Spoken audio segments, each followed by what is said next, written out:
It's been a couple hours to dissect what has taken place. Week 1 loss versus the 49ers. In this video, I'm going to give you 5 winners and 5 losers of this game. I'm going to give you reasons why, and we're going to get all into it. But before we do that, if you're not a subscriber, smash that subscribe button. Also, hit that like button. Let's get to 200 likes. Let's jump into the video.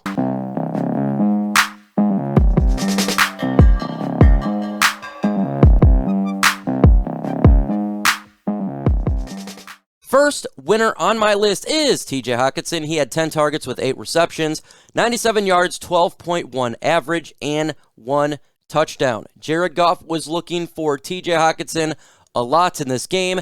As expected, he is the #1 target. When it comes to Jared Goff looking to get some receptions, he is looking his way. And T.J. Hockenson did not disappoint. He was doing everything he can to catch the football, make the plays, and be an effective weapon for the Lions on offense.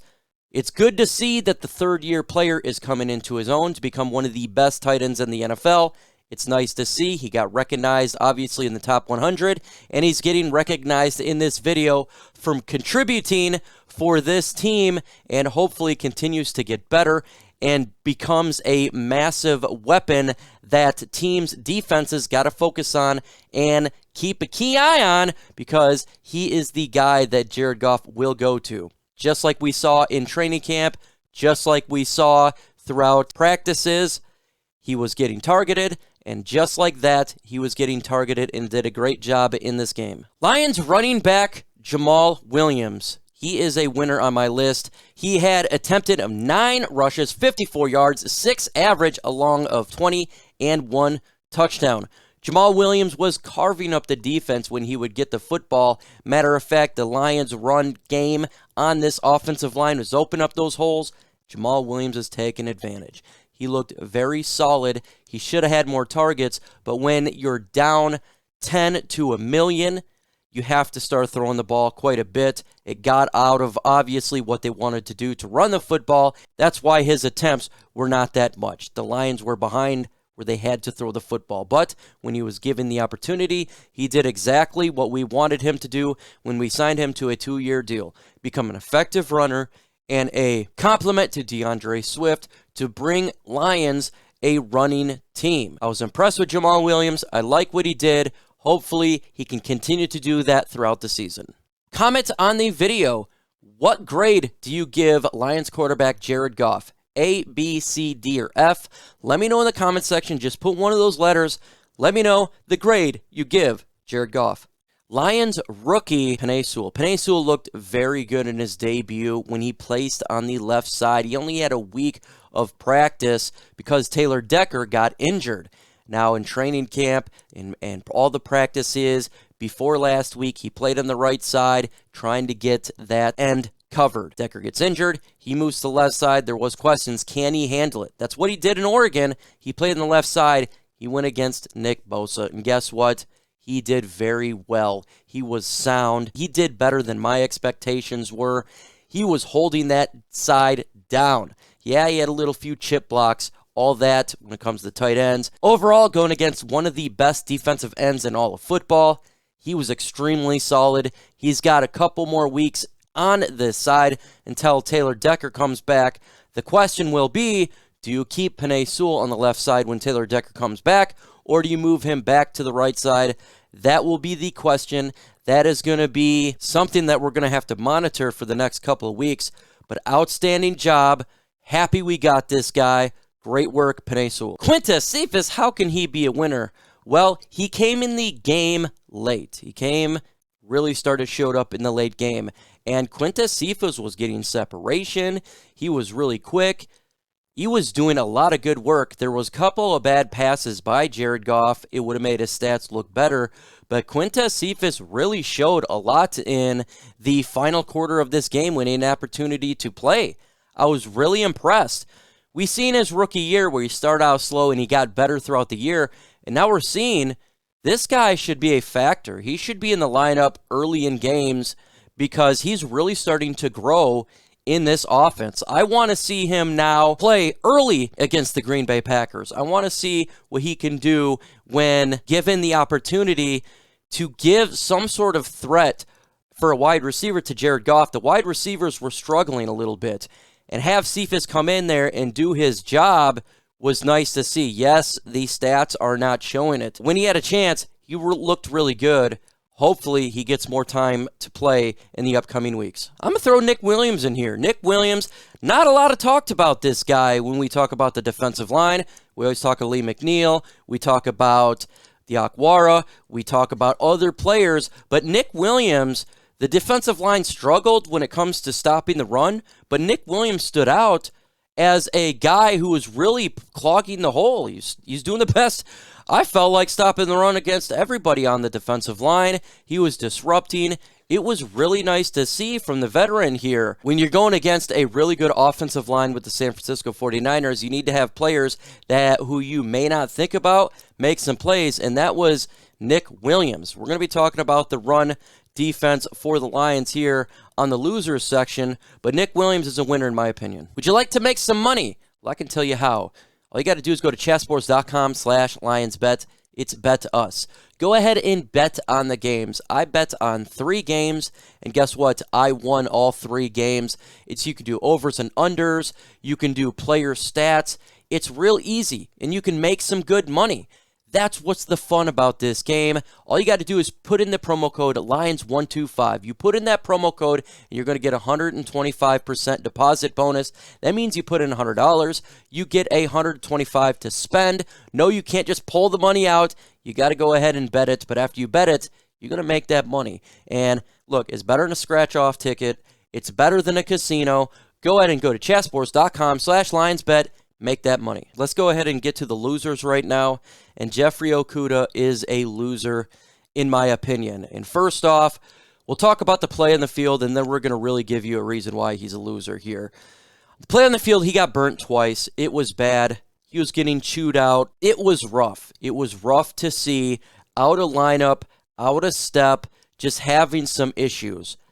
Got beat on a big-time touchdown by Jimmy Garropolo on a 70-yard bomb. Was just out of place, confused, and not playing that well in this football game. But the reason why he's a real big loser is he hurt himself, his Achilles. There's reports going out there that this could be a very bad injury, and I am praying that he's not out for the season.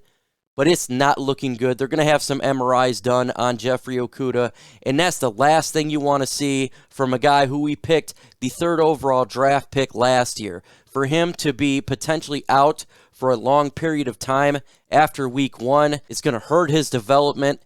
It's going to hurt his confidence, and that's the last thing you want to see. So hopefully he can get healthy. Hopefully it's not as bad, but it's not looking good. Given that injury, that's predominantly the reason he's a big loser. That's not good for him. Not good at all. Tackle Matt Nelson is a real big loser. This guy was doing a really bad job on the right side. He was having issues opening up the hole on the right side. They had to go left quite a bit to run the football and down the middle. He was letting pressure happen. Matt Nelson is kind of exactly what we thought he was going to be. Not very effective. Not good. Hurting the offensive line. Yes, they're going against one of the best defensive lines in all of football. I get it. But when you have a player who's supposed to be a depth player, when you have an injury like we have to Taylor Decker and you got to throw around players, you need that depth player to come in to hold the fort down.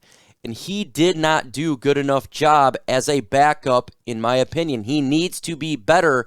We need to be able to have that right side solidified.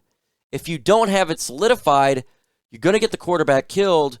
We're going to be ineffective running, and it's going to hurt us all around. Matt Nelson's got to do a better job. We need him to step up when Taylor Decker is out. He needs to do a better job. Hopefully he can rebound, but he's a loser in my opinion. Alex ANZALONE. He's a loser because the linebacking core was getting ate up from the floor up. It's not all his fault, no doubt about it. But he is the one that gets the plays on the field. He gets the helmet that does the calls. The linebackers were getting chewed up. Tired of seeing the middle of the field ineffective. I'm tired of seeing wide open receivers, wide open tight ends chewing this up. We need to do better at the core of the linebackers. I'm tired of seeing it. It's frustrating. Last year was horrible. This year, it didn't do any good either. Derek Barnes needs to get more playing time. Derek Barnes needs to be on the field more. Alex Anzalone's got to do a better job. Tired of seeing it. It's frustrating. Big loser here is Lions run defense. Big time loser here. The Lions could not stop the run when they were running the football. It was Swiss cheese. This was the same issue we had from last year, and it has looked about the same. Looks about the same. Can't stop the run for the life of us.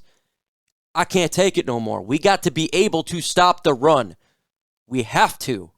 We have to stop the run. If you continue to not be able to stop the run, you're going to be terrible. You're not going to be good. Lions defense last year was horrible, and it's starting off on a bad note again. We got to stop the run. I don't know what else to say. They got to be able to come with a game plan to be able to stop the run from the defensive line to the linebackers. Safety come up. We got to do something to stop it. Because if we continue to not, we're going to be getting chewed up, destroyed, and look to be a fool on this defense. The Lions secondary is a big-time loser. Players were out of position. Wide receivers were wide open. Players were confused. It was a disaster. Jimmy Garropolo was just torching us up. The defense did get better in the fourth quarter, but I cannot discount the first 3 quarters of this game where it was touchdown, touchdown, touchdown. It was awful to see. They're going up and down the field like it was nothing. Kittle, Deebo Samuel over 200 yards. That's inexcusable. Lack of tackling. The tackling was a disaster. Big play after big play. This defense is not good right now. It is not good at all. The whole defense here is a big loser, in all honesty, in my opinion. I don't know what else to say. We've seen it last year. We've seen it this week. Can they rebound? Let's hope so. They can slowly get better. But it's not a good thing to see players wide open and just crushing it. I'm tired of seeing it. They're a loser, in my opinion. In the upcoming videos, we got videos dropping every single day. We got the breakdown video that will occur on Wednesday, Lions versus Packers. Also on Thursday, we got the One Pride podcast on my channel, 6:30 p.m. live. If you're new to the channel and just subscribed, we talk about Lions, but we do the mailbag segment where we talk about anything. So if you're a fan of the 49ers, you're a fan about the Denver Broncos, you're a fan of the Saints, or whatever, go ahead and throw that in the comment section. We'll talk about it. We talk about fantasy as well, fantasy football. Love the game. Come on in and enjoy the show. And Monday night, the Lions live watch party versus the Green Bay Packers. I'm going to be live on this channel, breaking it all down. It's going to be fun. Come on down, hang out on Monday.